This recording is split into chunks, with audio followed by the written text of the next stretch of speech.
House of EdTech, Episode 26.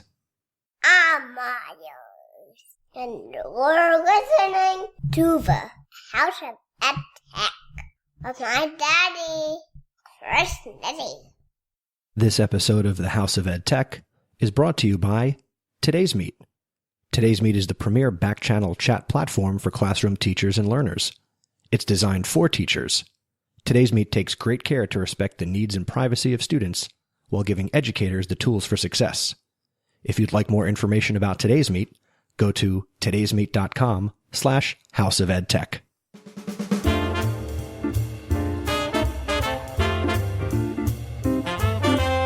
Welcome to the House of EdTech podcast.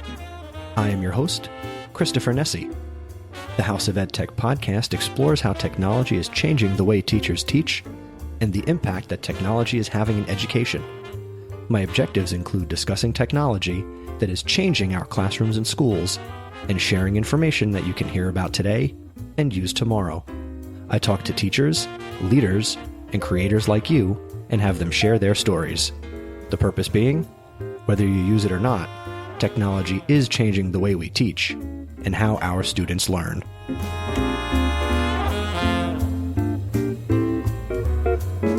Dun dun dun dun dun dun dun dun dun dun.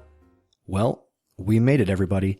Welcome to the 26th episode of the House of EdTech. I can't believe that it's been 1 year since I started a podcast. This is a fantastic feeling because I've never done this amount of creating ever in my life. And over the past 12 months and the past 26 episodes, I've created 26 hours of content that did not exist before I started doing this. So first off, before we get into the big part of today's show, thank you for listening and thank you for coming along this ride. Whether it's your first episode or you've been here since episode 1, thank you for taking time and including me in wherever you're listening, whether you're driving in the car or riding your bike or going for a run. Thank you for including me in what you're doing. I'm so appreciative. Thank you so much.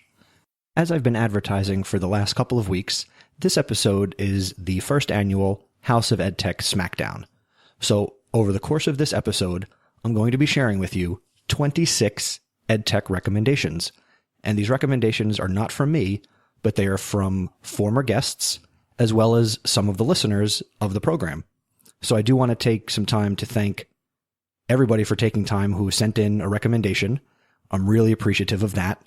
And there are 26 really cool pieces of technology that you're about to hear about. Everything from browser extensions to websites to apps and programs that work in the cloud and on your mobile devices. There's a lot of really good information here. And I'll let you know right up front that a full list can be found over on the website in the show notes for this episode. And this will be over on chrisnessie.com. And this is, again, of course, episode number 26.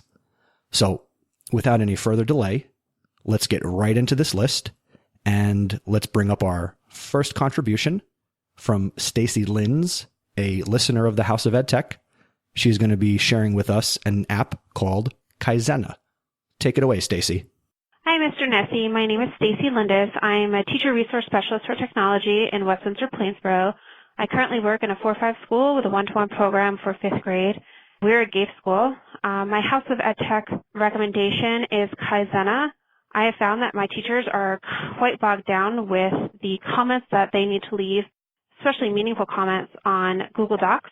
And Kaizena allows you to voice record your comments, leave resources. So if you see that students are having difficulty with something, you can direct them to a resource, a video resource on YouTube or some other resource that you've created for them. And it also gives you the traditional text comment that you can add to their comments as well. That's a great contribution, Stacy. And that is not the first time we're going to hear from Stacy in today's episode. So thank you. I hope you guys check out Kaizena. Next up, former House of EdTech guest, library media specialist, Karina Gonzales.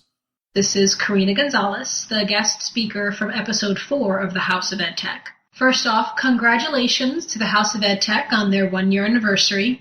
That is quite an accomplishment, and a well-deserved and respected one at that. I'm online at librariankarina.com. Karina is spelled Carina, or you can find me at about.me/Karina Gonzales, and that's Gonzales with Z's, no S's. I'm also the owner of the School Library Media Specialists Google Plus community with almost 900 members, and I'm also a moderator on the Educators Google Plus community, which has over 19,000 members. So like I said, I am virtually everywhere. Since most of the Smackdown faves you're going to receive today are going to deal with classroom teaching, I thought I would tell you my favorites in professional development and librarianship. The first tool I'd like to share with you I also spoke about in episode 4. It's called Rebel Mouse and can be found at rebelmouse.com. Rebel Mouse is an aggregator of content that you can share with the world. Rebel Mouse allows me to pull content from anywhere I want. Websites, blogs, people I follow on Twitter that I met at all those great conferences, Pinterest boards, Instagram hashtags, the list goes on and on. If it's online, Rebel Mouse can probably go get it for you. But wait, it gets better. You can include your content in that list of awesome. If you tailor a lesson for your students, put it on your Rebel Mouse. You can also share the lesson plan with your teachers too in Rebel Mouse. If you want, everything that you tweet, Facebook, or Pocket can end up instantly shared with your entire community. But wait, it gets even better. And I promise that Rebel Mouse is not paying me to do this. The only thing that I get from them is the same product anybody else can access for free. But it does get better because Rebel Mouse can be embedded on your already existing website. And people can then subscribe to your Rebel Mouse with email updates, so they don't even have to constantly visit your site to access it. Even if you have a Google site, and Google sites are well known to be rather stubborn in what kinds of code they will or will not allow, but I have a Google site myself, and my front page is dominated by my Rebel Mouse, and I wouldn't have it any other way. If you'd like to see my Rebel Mouse in action, just go to tinyurl.com/LHS Media Center. Thank you very much, Karina. I did check out Rebel Mouse after she talked about it in episode 4, and it is really cool. And Karina does use it very, very well on her website. And the media website that she just mentioned in her piece of input will also be a part of the show notes, so you can check out a live working example of Rebel Mouse. Next up, from the great state of Texas, let's welcome back Casey Bell and her contribution here on episode 26. Hey, this is Casey Bell from ShakeUpLearning.com. Congratulations on your 1-year anniversary, Chris. This is a huge milestone. Many podcasts fade away, but I am confident you are here to stay. Thanks for creating and sharing such quality content. Here's a quick tip for your listeners. One of my most popular blog posts this year was on using Google Forms for differentiation. In fact, the title of the post was Shut the Front Door, Digital Differentiation with Google Forms. The title came from a comment I received while presenting this idea. Michael Ogg, aka Principal Ogg, shouted, "Shut the front door," when I showed the participants a little checkbox that appears under every question editing window in Google Forms. It says, "Go to page based on answer." This little checkbox is a game changer. This will allow you to send students to different information, questions, or video, thus a tool for differentiation. The example I have linked in the blog post is a formative assessment for Google Drive. If you answer the question incorrectly, you are taken to a page to review the concept, including a YouTube video, and then asked to answer the question again. So students cannot move on to the next question until they have answered correctly. The possibilities of this feature for formative assessment are endless. Questions could progress and get more advanced for students who need more of a challenge. This is a great idea for review before an exam. You could also use Google Forms for a choose-your-own-adventure type of activity. So there's just a few ideas to get you started with digital differentiation with Google Forms. Be sure to check out this blog post and many other resources on ShakeUpLearning.com. I hope everyone has a very Merry Christmas and a Happy New Year. Thank you, Casey, and a very Merry Christmas and Happy New Year to you as well, and to everybody who's listening, as, you know, it's my favorite time of year, the Christmas season. Regardless of what you celebrate, I hope you're enjoying time with your family and friends here at the end of the year. And I'm also really appreciative of what Casey submitted, because Google Forms is something that I'm really trying to share a lot with teachers that I work with. And I'm actually getting a lot of teachers that I work with to start to give assessments using Google Forms and things like Flubaroo and some automatic graders. So being able to differentiate using this method is very helpful. But on with the submissions. Let's head over to a listener, Brett Jennings, who is going to talk about a really cool piece of software called Easily. Hey everyone, my name is Brett Jennings, and I'm the middle school, high school EdTech teacher here in Whiting, Indiana. My Twitter handle, which is the best way to get a hold of me, is @BJenningsEdTech. And when Mr. Nessie wanted us to share our very own House of EdTech recommendation, I jumped at the opportunity to share Easily. Easily, which is spelled EASEL.ly, is a web-based program that allows you to create stunning infographics. It uses a simple drag-and-drop interface that's pretty familiar to students, and my students have picked up on it rather quickly, which allowed them more time to work on the infographic rather than learning the software. Easily has many pre-made themes that students can use, or they can just create their own using a blank canvas. Also, Easily has many different objects and shapes that students can manipulate and change the size and color of. But one of my favorite features is a template that allows students to create a chart or a graph by just entering in data onto a spreadsheet and clicking Update Chart, and Easily will format the chart for them. In my opinion, one of the most important things of any EdTech tool is how the information can get shared. And with Easily, they offer many different sharing options. You can save it as a JPEG or a PDF. You can email it out as a link. But my favorite is the ability to generate an HTML code that you can copy and paste to any website, wiki, or blog. The whole thing's free. There is a pro version that's like $2 a month, but me being the thrifty teacher I am, I opt for the free version. Like any good EdTech company, they are on Twitter. You can get a hold of them at EASEL_LY. They seem nice. They responded to my tweets extremely quick. So I hope you take advantage of my recommendation. I think it make a great addition to any teacher's bag of tech tools. I do agree with that, Mr. Jennings, and I do thank you for taking the time to submit to the Smackdown. I know we're only 4 recommendations into this whole thing, but I do want to remind you that all the recommendations are going to be over in the show notes for this episode, and if you try one of these pieces of software, I'd love to know how you're using it and what you do think of it if you put it into action. Or if it's something you hear about that you're already using, I would welcome your feedback on that as well. And the fastest way to get me that feedback is to email me at feedback@chrisnessie.com.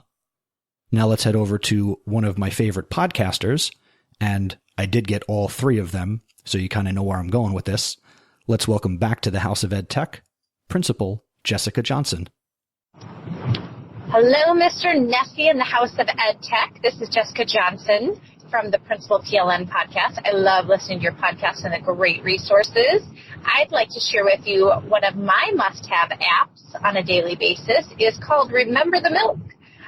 You could use it for a grocery list. However, I use it to keep track of the many, many, many things that I have to do as a principal. And I love it because whenever I think of something that I have to do, I just put it right into the app, and I can schedule when it's going to be, whether it's something to do tomorrow, or if it's something to do in a week, or if it's something I do in several months from now, and I pick that actual day. What's great is I can also create lists of things that I'm working on, and so then when I schedule things, I can actually put them in those lists. So I can schedule phone calls to make, or I can schedule tasks that I'm doing that are for the computer, or I could schedule tasks that are just for summer school. So then whenever I have time, I can go in and look at what things I have to do, whether it's scheduled today, or maybe if I know I've got time where I can make some phone calls, I can go in there and look at what phone calls I need to make. So it is just a great app that I cannot live without because principals have so much to do, and so much to do that I can't even use Post-it notes because the Post-it notes would all just get lost. So hopefully that helps somebody. I can't live without it. I love it. And I love listening to the House of EdTech. Thank you very much for contributing, Jessica. And as you know, I am a huge fan of the Principal PLN podcast, which you guys can all go check out on principalpln.com. And now for our first repeat customer here on the show, let's welcome back Karina Gonzales with another recommendation. The second item I'd like to share I discovered through my husband, who is a fellow educator and EdTech lover. I don't believe it's been mentioned yet on the House of EdTech, but I'd like to talk to everyone about Umano. Umano, which is Italian for human, I'm sure that will make Mr. Nessie smile, is an app available on both the iOS and Android markets that reads articles to you. It's free for up to, I believe, 20 articles a day, which I found to be more than enough, and I have an hour commute, which gives me 2 hours of listening time a day. All of the narrators are professional voiceover artists, so this isn't a creepy robot reading to you. It's a different person every time, and I've always found them comparable to voiceover artists I would find on Audible. Anyway, the way it works is that you select from a multiple of categories that interest you. If you create a free account, which you don't have to, but if you do, you can create a savable playlist that you can put together ahead of time. Then, when you're driving or going for a run or knitting or anything else that occupies your eyes and hands, the articles will be read to you one by one in order. I'm sorry if that sounds like it got cut off at the end there, but it did get cut off, and you still need to check out Umano. And yes, Karina, being that I am Italian, software that has an Italian name is very cool, so I do appreciate that. Thank you so much for your contributions to the Smackdown. Next up, we have a contribution from a listener of the program, so let's head over to Karen Trouts. Take it away, Karen. Hi, I'm Karen Trouts, special education middle school math teacher at Eisenhower Middle School in Succothon, New Jersey. The app I want to recommend is QThink. QThink uses mathematician George Polya's 4 phases of understand, plan, solve, and review to scaffold students through the problem-solving process. This is especially beneficial to my special education students who just need a gentle reminder of how to get started and where to go next, but it can be helpful to any student to solve problems more effectively. Solving word problems is one of the most difficult concepts to teach math students. Just mention the phrase word problem and students moan and groan and run for cover. Yet students need to be able to communicate their problem-solving metacognition so teachers can actually know what they know. And the Common Core standards are asking them to be able to do more higher-level thinking and communicating about math, not just answer multiple-choice questions. As teachers, we need a better method for teaching this concept and a way to make it more engaging for students at the same time. In QThink's understand phase, the students make sure they know what is being asked of them. In the plan phase, they use a checklist of strategies to decide how they will approach the problem.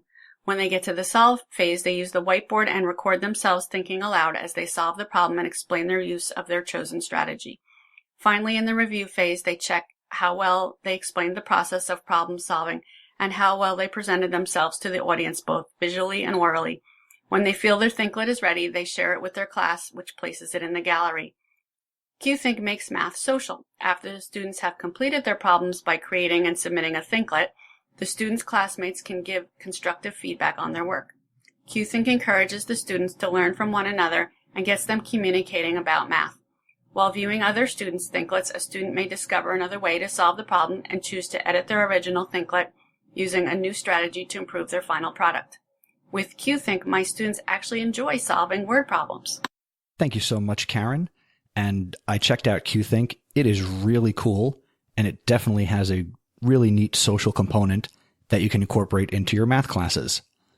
And now we're going to head over to the guest from episode number 22, Derrick Larson, and this is the first of a number of recommendations that Derrick submitted. So let me thank him in advance, and I will thank him after his last contribution. Take it away, Derrick. Hi, this is Derrick Larson, former guest on the House of EdTech, episode 22. I'm a 4th grade teacher in Southern Utah and write online at edtechbabble.net. Congratulations, Chris, on achieving 1 year of recordings of House of EdTech. I've been a fan from the beginning, and I look forward to many, many more episodes to come from you, sir. I want to talk about a great service that I use called Lastpass. How often do we use online services that require a password?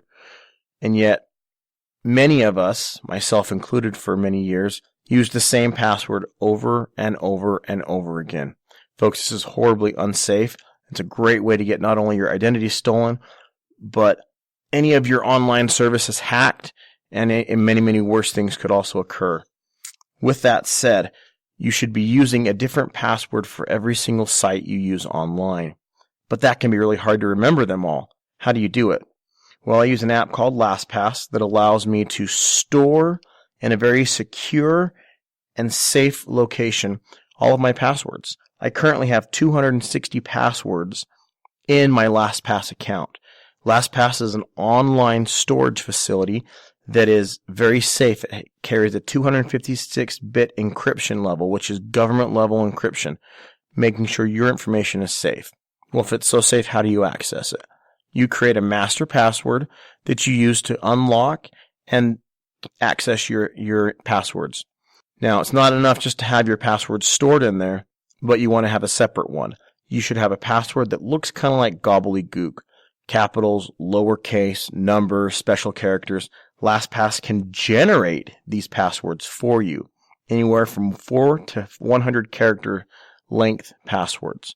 My average password length is about 23 characters, which is tough to memorize all of those, so I let LastPass take care of it.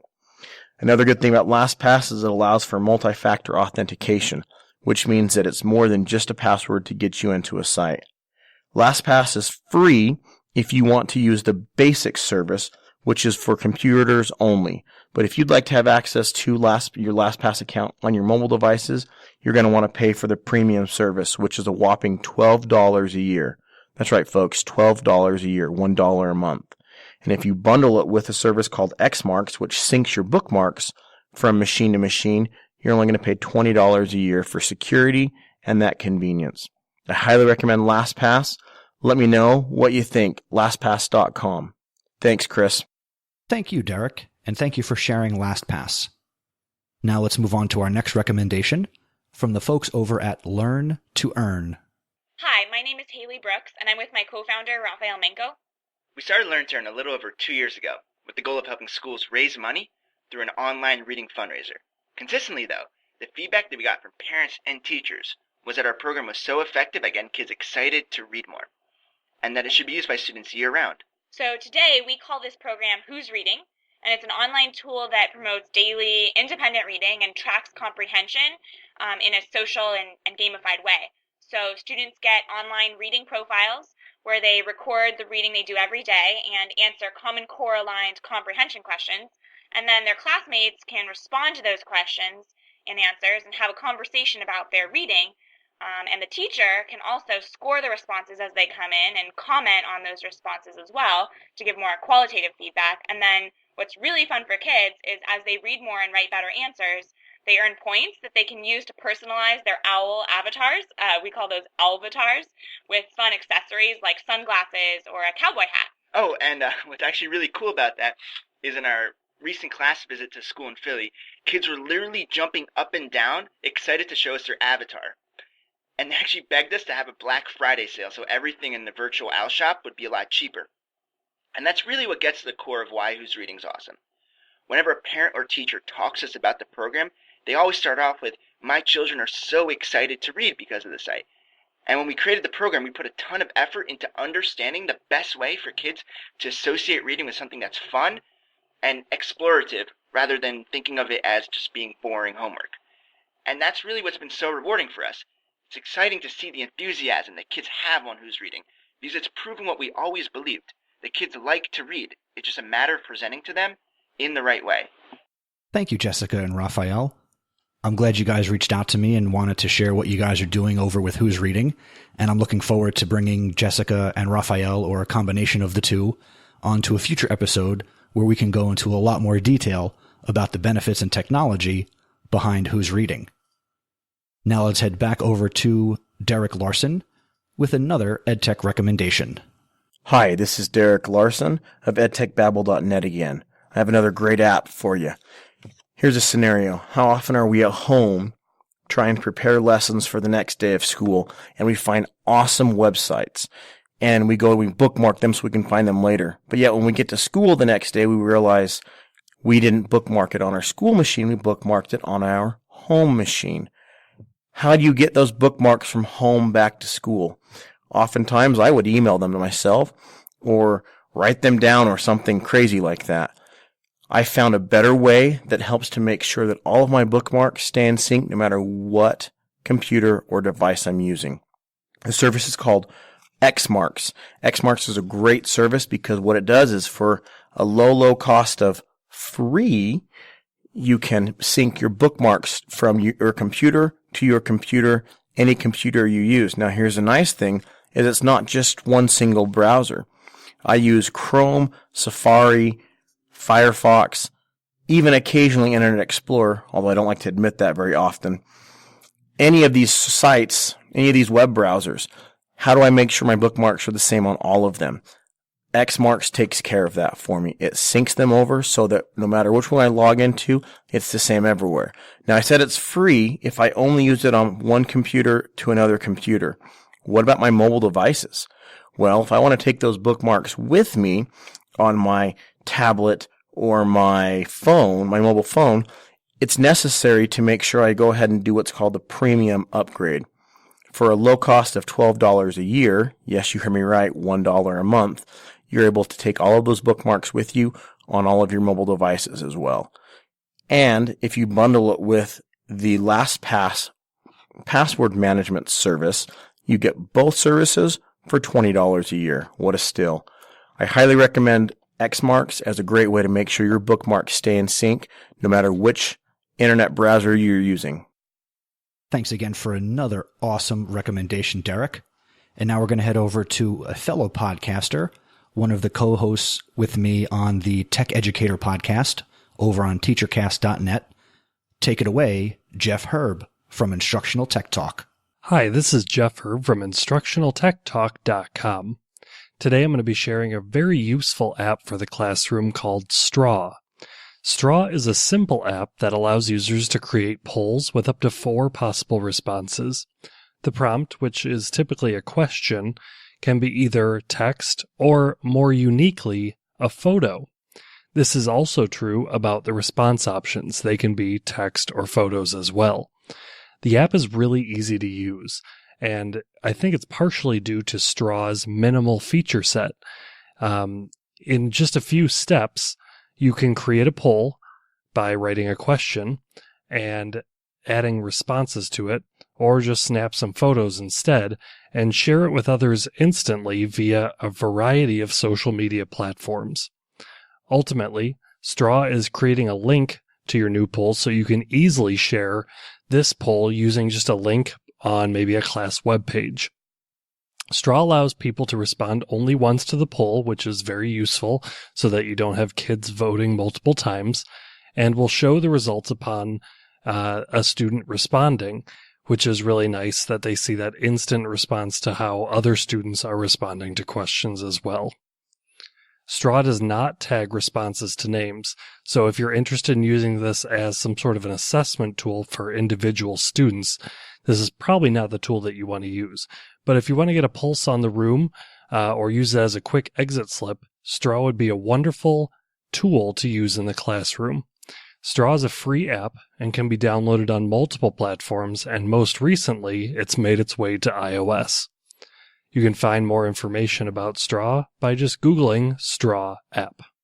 Again, this is Jeff Herb from InstructionalTechTalk.com. Thanks for having me on the show. Thanks for your contribution, Jeff, and I'm looking forward to actually having you here on the House of EdTech later in 2015. And again, you can check out Jeff's podcasts, Instructional Tech Talk, and also his shorter format podcast, EdTech You Should Know. Now, our next contribution comes from another listener of the program. Let's welcome Jennifer Kronk to the House of EdTech.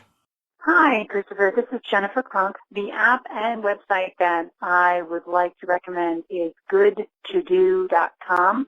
I got the website from the book Bit Literacy, and the app is also called Good to Do. And what I have is a completely clean inbox because I forward my email using Good to Do to a daily to-do list depending on the day of the week. So if I want to do something, if I want to address an email and I want to follow up on it next Wednesday, I send it to wed@goodtodoo.com and automatically puts it in my to-do list for that Wednesday. I can do it a year out, 6 months out, a week out, or by the days of the week. It's an awesome tool, and it's totally revolutionized my inbox. Thank you, Jennifer. It was really great to get your contribution, and I checked out Good to Do, and it's actually on my list of things to do in the start of 2015 to help manage my inbox. And if you're a teacher who has a lot of emails and collects a lot of emails, this is definitely a really cool app that you need to check out. I haven't used it yet, but I'm looking forward to checking it out in January. And now here is another recommendation from, I guess, the star of the show besides me. Take it away, Derrick Larson. Hi, this is Derrick Larson of EdTechBabble.net again, and I have another great app for you. This one's called Authy. Authy is an awesome application that allows me to more securely log in to web services using two-factor authentication. Two-factor authentication is a safer way to log into online services. Basically, it means you need to have a password and something else. That something else could be a PIN number, like when you use your ATM card, you have your card and a PIN. It could mean having a password and a code that you also have to know. It could mean having your password and a secret question, password and that you have to answer, a password and a physical token, or a password and a randomly generated code that is either sent to you via text message by the service itself or generated on your phone. Now, I use Authy because it's a great way to keep myself safe. So I log into an account, for example, Lastpass, my password manager. From there, I go under my settings and I select two-factor authentication and I connect my Authy app on my cell phone with the Lastpass account using QR code. Scans it in and then it recognizes that the two devices are together. Now, whenever I want to log into Lastpass, I have to also have my mobile phone so that I can generate a 6-digit number that is randomly generated and that expires every 30 seconds. By having that, I have an extra level of safety. You can't get into my Lastpass account without also having my phone. There's no way to do it. Very, very nice to do. Keeps you safe, keeps you secure. Authy handles more than just Lastpass. I currently have Lastpass, Hootsuite, WordPress, Evernote, Facebook, Tumblr, Hover, and many other accounts attached to my Authy app, which allows me to have a nice secure connection to many of my favorite websites I use. I highly recommend Authy and any other kind of other form of two-factor authentication you can get your hands on. It'll keep you safe online. Thanks, everybody. Thank you again, Derrick, and that was another fantastic recommendation. And online security is an important issue, whether you're a teacher or otherwise. Well, that's 13 recommendations in the book and 13 to go. I just want to take a minute here in the middle of the episode to again thank you for tuning in to, again, whether this is your first episode or you've been with me since the beginning. Thank you so much for listening. I really, really do appreciate it, and I'm looking forward to bringing you lots more content in the next year in 2015. Now, if you didn't notice, I've already started to make a couple of improvements. Starting with the last episode, I've upgraded my microphone, so I know the audio is improving. And, special beginning with this episode, I released and updated the cover art for the podcast. Now, rather than seeing my little Mad Men icon, you could see a beautiful picture of me. And of course, as all good pictures of me go, I have to credit my wife, Caitlin Nessie, who is a librarian and also a photographer. And you will hear from the missus a little bit later in this episode. Let's get back to, well, this isn't radio and this isn't a countdown, because again, these are in no particular order. But let's move on to the next recommendation from a two-time guest on the House of EdTech, Natalie O'Neill. Hey Chris, Natalie O'Neill here at TeachNV on Twitter. Just wanted to congratulate you on an awesome anniversary, 1 year with the House of EdTech. That's so cool. Congratulations. I hope that everyone is listening in and learning all of the great EdTech tools and ways to implement them into their classrooms. Great job and can't wait for another year. The new thing I want to talk about in terms of EdTech is this awesome new Forms add-on from Bjorn.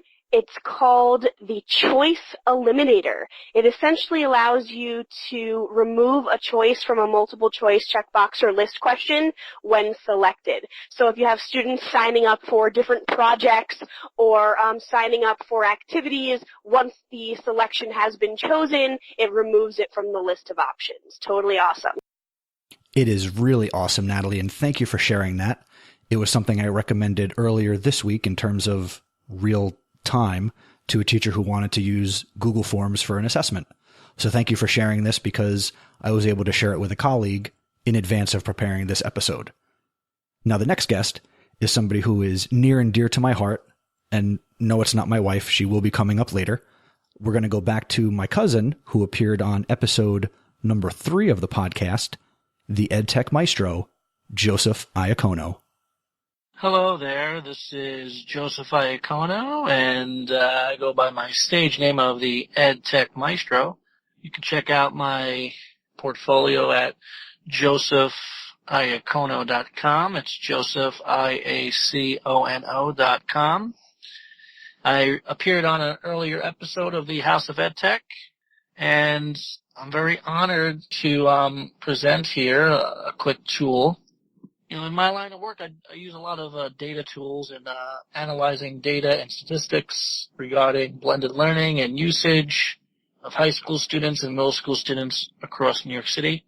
So one of the fun tools that I like to enjoy using is infographics, because I like to present data in a very unique and visually appealing way. And one of the websites that I recommend using is pictochart.com. It's a great site, offers a lot of flexibility. You know, you have to have your data, but you can take any type of Excel data that you have, numbers that you have, statistics that you have, and you have a wonderful canvas to work with. You can use a template where you have a starting point with a template are always helpful, but you can start out with a blank canvas and basically drag and drop all the icons and numbers and charts that you like. So it really is a wonderful, wonderful tool. So once again, thank you so very much, and looking forward to another great year with the House of EdTech. Thank you, cousin, and I appreciate you taking the time to submit that to the podcast. Special congratulations to you and your wife on the birth of your 3rd child, who I am looking forward to meeting and playing with and just having a great time with up in the new year in 2015. Thank you again, Joe. Our next recommendation, let's go back to the star of the show, Derrick Larson. Hi, this is Derrick Larson of EdTechBabble.net again with another great application. This one is perfect for when you want to take a break and you want to watch a movie on your computer, on your Mac computer, or if you are going to be giving a presentation and you don't want your screensaver to come up. Caffeine is a small application, little program by Lighthead Software that lives in your Macintosh's menu bar. When you click on it, it keeps the computer from automatically going to sleep, dimming the screen, or starting the screensavers. This is an excellent way to make sure that your movie is not interrupted by screensavers or by dimming screen. Or in a professional setting, when you're giving a presentation, that your computer doesn't go to screensaver right in the middle of your PowerPoint presentation. By using Caffeine, you're able to keep the machine going and not give it a break. If you click on the icon a second time, you'll notice the little coffee cup that, while it's running, is full with little steam. You click it a second time, the cup looks empty, and at that point you've turned it off and the machine will then be able to go to sleep. You can download it in the Mac App Store or from Lighthead Software's website directly, and as I said, it's a free tool that is one of the first that I put on any brand new computer that I get on any new Macintosh. I love Caffeine, and I'm sure you will too. Thanks, Derrick. I really appreciate the fact that you took the time to really take a lot of time. Whoa. I think I just was thinking about the wrong kind of caffeine. But seriously, thank you, Derrick. Another great free resource that's great for Mac users. Thank you for sharing. Our next recommendation comes from another co-host with me on the Tech Educator podcast. Let's welcome Josh Gauther, who is also known as Mr. G's Fact of the Day on Twitter. So that's a really great Twitter handle to follow. And take it away, Josh. So, One of the coolest things that you can do, both on iOS and Android, although it's more powerful on Android, is something called Google Now. And if you don't know what that is, you can actually have your voice set up to ask Google things. You can simply say to your phone, "Okay, Google." "Okay, Google." There we go. And it will start to listen to you talk. So right now, it's going to record my voice, and now it's actually searching for everything I'm saying. It gives me results. But I can also do things like this. "Okay, Google, show me my pictures from California." Here are some matching pictures. And I now have a scene of my pictures from California. I can also do some fun things like, "Okay, Google, what is the loneliest number?" The loneliest number is 1. How about, "Okay, Google, get me to McDonald's." Touch the one you want. And now I have a list of directions to get to McDonald's. And there are a bunch of other awesome lists of great Google Now commands. This one might be my favorite. "Okay, Google, up, up, down, down, left, right, left, right." Cheat mode unlocked. Unlimited free Google searches. And that's my slam on Google Now. Thank you very much, Josh. That was a great recommendation and also a live demonstration of the technology. Now, I wonder what Google would say if you said Google Now, or "Okay, Google, what's the best EdTech podcast out there?" Hopefully you guys think it's this one. If you do, I'd love to know your thoughts. As always, I do welcome your feedback, so make sure you get me feedback on Twitter. I'm at Mr. Nessie, or you can send feedback to the email feedback@chrisnessie.com. Thank you again, Josh. I'm looking forward to, again, having you on the podcast in 2015, and I look forward to working with you on the Tech Educator podcast over on teachercast.net. And now, everybody, for the last time in 2015, well, I'm not going to even take that out. For the last time in 2014, let's welcome back Derrick Larson and his final recommendation here on the Smackdown. Hi, this is Derrick Larson of EdTechBabble.net again, and I have another great application for you. This one is called App Cleaner by FreeMacSoft, and it is an application that runs on Mac OS. What does App Cleaner do? Well, when you install software on your computer, it puts files and things all over your machine in your system files, and they are difficult to pull everything out when you decide you no longer want that application. App Cleaner is great for this. What you do is you drag the application icon and drop it onto the App Cleaner window, and it will actually find all of the related files on your computer for that application, put it all in a single window, and give you one button for delete. You click the delete button, the app is entirely gone. No more little bits of this or that left over.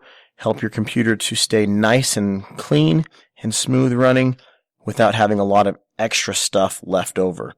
App Cleaner is great. It is a free downloaded software. If you love it, you can donate to the developers. It's one that every time I get a new machine, this is one of the first pieces of software I put on the device because you never know when you have to pull off some software, and this is the best way to make sure you get everything off. Thanks so much.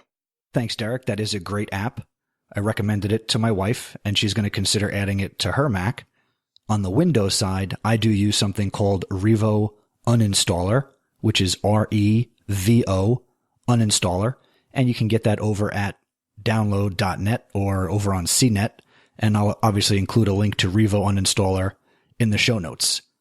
And if you missed it at the beginning, there will be a link to everything that appears in today's episode over on the show notes, and I do that with every episode over on chrisnessie.com. You're just going to want to head over there and look for this episode, which is number 26. And now let's head into the home stretch here of the first ever House of EdTech Smackdown, and let's bring on another host from the Principal PLN podcast. Let's bring back Dr. Spike Cook. Congratulations on your 26th episode. This is Spike Cook from the Principal PLN podcast. Just want to thank you for all the work that you're doing, Chris. And here's an app that often goes overlooked, never underutilized, and it's the Twitter app. I don't know what I would do if I didn't have the Twitter app. At any time, whether I'm waiting in line, whether I'm home, whether I'm at work, no matter where I am, I'm able to access information from the best educators throughout the world. The Twitter app allows me to connect, to share, and to, most importantly, learn. I just don't know what I would do without it. Chris, once again, congratulations on your 26th episode, and I look forward to 26 more. Thank you, Spike. I appreciate the time you've taken this year to be on the show twice. And just a little help for Spike. If you haven't picked up his book, definitely head over to his website, which I will link to in the show notes. And you can also check out the 2 episodes that he appeared on in the House of EdTech, which I will link to in the show notes. Thanks a lot, Spike, and I look forward to more episodes of the Principal PLN podcast. Now let's go back to one of my new listeners, who I'm really excited to have already met at Ed Camp, New Jersey this past year. Let's go back to our first recommender. Let's welcome back Stacy. Take it away. Hi, Chris. This is Stacy Lindis from West Windsor, Plainsboro, where I am a teacher resource specialist for technology. I can be found on Twitter. My handle is @IRunTech. My second House of EdTech recommendation is Glogster Edu. Glogster Edu is a multimedia digital poster or content creator. With Glogster, you can create stunning digital posters, ads, billboards, web pages, flowcharts, timelines. It's really endless. Glogster is a paid-for app, but they do offer a freemium 1-week trial. Glogster is also available for the iPad, and what's really cool about Glogster too is that they have something called Glogpedia, where you can search content based on what you're looking for, and bring those stunning poster-like tutorials and created resources to your classroom. Thanks a lot. Love listening to your podcast. Bye. Thank you, Stacy, and I love the fact that you listen to the podcast, and I hope the boys are doing well, and I hope they enjoyed listening to this episode where they got to hear you, Mom, on the podcast. And well, folks, to be more transparent and clear about how I put this show together, here's another recommendation from Derrick Larson, who I did not see further ahead on the list as I sit here recording the show. So, and I am looking at this list this time. This is the last one from Derrick. Take it away, Mr. Larson. Hi, this is Derrick Larson of EdTechBabble.net again with another great application. This time it's called Focus Time, Activity Tracker, and Pomodoro Timer. Focus Time is available on iOS devices as a universal app, meaning it works on any iOS device, as well as on the Mac App Store. It is a paid app, so keep that in mind. However, I think it's worth every penny. Focus Time uses what's called the Pomodoro Technique to get things done. What that means is that you work for a set amount of time and you take a short break. Each one of those work and break sessions is called a Pomodoro. For example, maybe you work for 25 minutes, take a 5-minute break. You do that and you repeat that 4 times, and on that 4th break, you take a longer break, maybe 15 minutes. This is a great way to get work done because it helps you to really focus your attention for a nice, sizable amount of time, 25, 30 minutes, whatever you want to set. And then your brain knows, I get a break in a few minutes. You take a short break where you can get up and walk around, maybe fiddle around online for a few minutes, but it will buzz again when the break is over to tell you to get back into work, which is great. I also love this app because I can dedicate my time to specific tasks. For example, if I'm planning, I can check that I'm in the planning session, and it will track that for me, and I can see how many times that I finish a planning Pomodoro, or grading, or maybe I'm writing or revising work for personal stuff. This is a great way to keep track and see, what did I do today? Sometimes we finish the day and we go, man, I didn't do very much. What was I doing? And Focus Times helps you to focus your attention and your time to actually get things done. I love Focus Time, and I think it's a great app. I think you'll like it too. Thank you for sharing all of your recommendations today, Derrick. And through the magic of editing, like the Pomodoro suggests, I just took a 35-minute break from recording this episode. You're welcome, because I cut that 35-minute break out of the recording. So let's continue, now that I've had my break. Let's welcome in the third head from the Principal PLN podcast, Miss Teresa Stager. Hello, Mr. Nessie. Congratulations on your 26th episode of the House of EdTech. This is Teresa Stager of the Principal PLN podcast. And the tool that I'm sharing today is Instapaper. You can find it at instapaper.com. It is an app for iPad, for your cell phone, etc. And the reason that I love Instapaper is because it allows you to save anything that is written to the app. So you install a bookmark on your toolbar of your browser. You just go ahead and click it, and it will save all of the text and the page. And then you go back to it whenever you want. You can have it sent to your Kindle. You can have it sent via an email digest. You can have it sent to the app. And now Instapaper does a really cool thing that it allows you to, it will read you the articles, and you can also have them saved as an MP3 file and add it to your iTunes. So you can save it as almost like an audiobook. So I love Instapaper, and it is one of the tools that I cannot live without. You can contact me at principalstager.com, Stager, and at Principal Stager on Twitter. Once again, congratulations, Chris, and long live the House of EdTech. Thank you so much for that, Teresa. And thank you to all three hosts of the Principal PLN podcast for checking in on the 26th episode here and contributing. I really appreciate it, guys. And again, I love the Principal PLN podcast. So if you enjoy this podcast, you will definitely enjoy their podcast as well. So definitely head over to principalpln.com and check out their podcast as well. Now, my next recommendation comes from a fellow New Jersey educator, Tim Charleston. Now, here's a little bit of homework. I need you guys to check the show notes for the episode that Tim was on, and I also need you to check out his website, and I also need you guys to bug him on Twitter. He's at Mr. C Says on Twitter, and he mentioned in a blog post on his site that he wanted to start a podcast. And I think, Tim, you should still do that. And now I'd like to send my listeners to go bother you and push you to start a podcast, because you've got a voice, and I think you need to put it out there in podcast form. But enough about me encouraging you to do that. Let's hear Tim's recommendation for the Smackdown. Hey, Chris and House of EdTech. Tim Charleston here, wanting to congratulate you on a fantastic milestone. Wow, episode number 26. It's a phenomenal podcast, and each podcast just gets a little better every time. So can't wait until we hit even more milestones in the future. I'm going to share an app that's actually a Chrome extension. It's called Readability.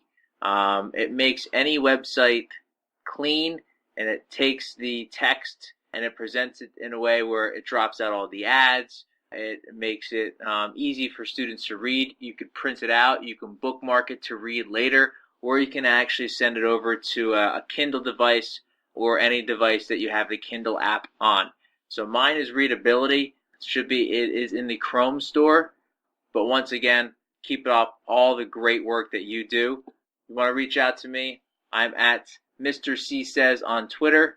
And my blog is timcharleston.blogspot.com.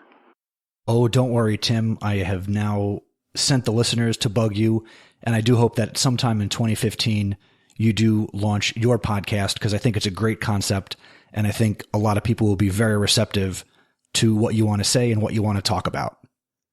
And now another podcaster who hosts Principally Speaking. Let's head over to my podcast buddy, Mr. Jason Bodner. This is Jason Bodner, host of the Principally Speaking podcast, which can be found at principallyspeaking.com. In my 19 episodes of the show so far, I've been lucky to be able to speak with dynamic teachers like Pernille Ripp and Don Wettrick, administrators such as Eric Scheninger and Brad Curry, and other educational leaders like Mark Barnes and Jeff Benson. Principally Speaking is a weekly show, and each episode is about a half an hour to 40 minutes in length. The resource that I'd like to share is Newsela, or Newsela, depending on your pronunciation, which can be found at newsela.com. This awesome website allows students to read at their particular Lexile levels and track their improvements in reading comprehension.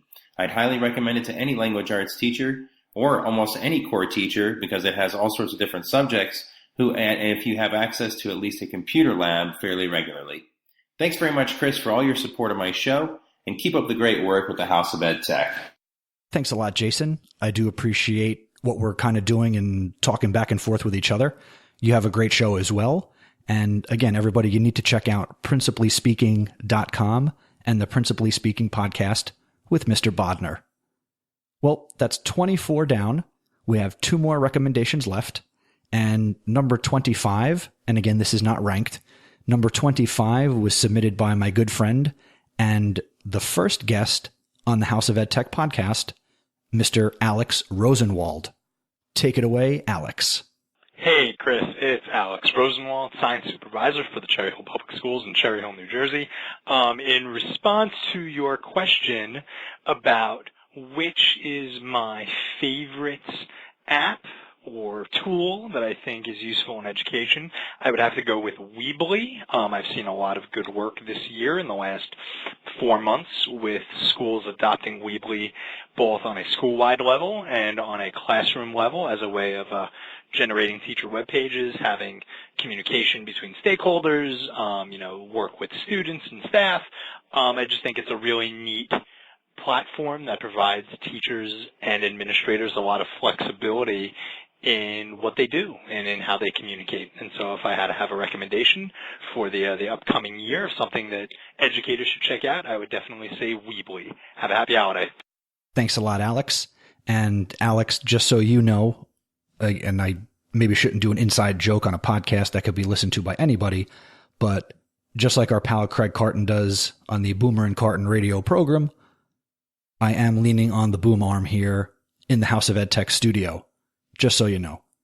And if you're all over the country and you don't know who Boomer and Carton are, just for everybody else who's listening, make sure you go and check out your local listings for the CBS Sports Network, 6 to 10 Eastern Time, and check out the Boomer and Carton program, which is broadcast over on the WFAN sports radio station here in New York City.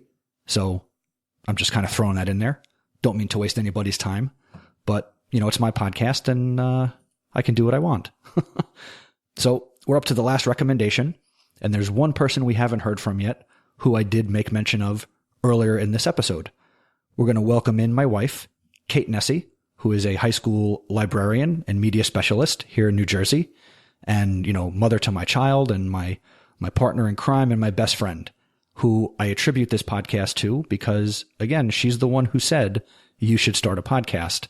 So without further ado on this, let's welcome in our final recommendation, number 26, my wife, Caitlin Nessie. Hi, this is Caitlin Nessie, Chris's wife and guest from episode 14. The app I would like to recommend is Day One. Day One is a journaling app for the iPhone, iPad, and Mac. It allows you to record life as you live it. From once-in-a-lifetime events to everyday moments, Day One's elegant interface makes journaling your life a simple pleasure. 2 benefits of Day One are its clean, distraction-free interface. Day One is very clean just to look at. And Day One also syncs entries across all your Mac devices with Dropbox or iCloud. Day One, while not free, is fairly priced $7.99 for your Mac and 99 cents for your iOS device. I use Day One for my personal journaling as well as professional reflecting after I teach professional development sessions with my staff and after I've attended conferences. I like that I can categorize my entries with hashtags and do keyword searches of all my entries. I also enjoy the fact that in journaling life, I can add pictures and other information like the weather and my location. Before I go, I just want to congratulate Chris on completing your first year as a podcaster, and I am so proud of what you're doing with the House of EdTech. I'm glad I said those famous words a little over a year ago. You should start a podcast. I love you, and I look forward to seeing you continue to grow. Now, if I could just figure out how to get him to take out the trash with the same dedication that he produces this show with, I'd be golden.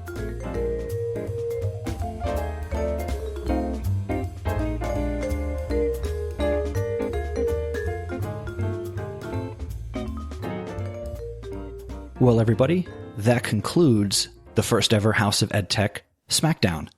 I'd like to thank everybody who contributed to this 26th recommendation spectacular.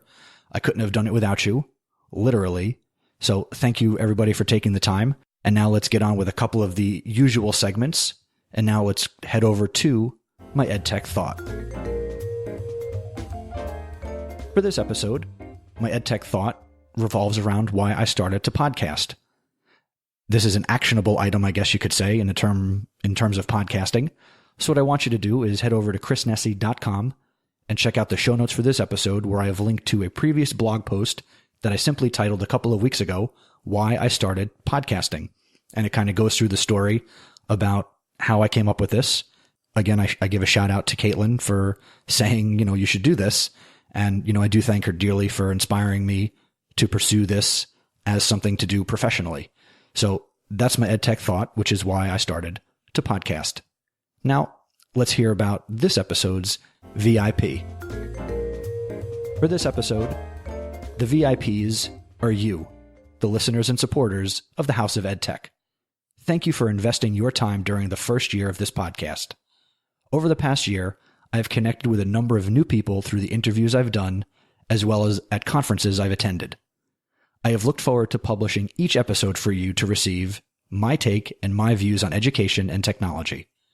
Whether you've listened for a second, or you haven't missed an episode or a minute, I am grateful that you have accepted me and welcomed me into your life. I hope to connect with many more of you in the coming year as the podcast continues and continues to grow. If you've been hesitant to send feedback or contribute, please do not be shy. All you have to do is go to the House of EdTech website over on chrisnessy.com and click the feedback button, and there are a number of ways that you can connect with me, and we can get in touch and share and collaborate ideas. And I will share those methods as I close out the show in a couple of minutes. So again, thank you, and you are, as a listener, a House of EdTech VIP.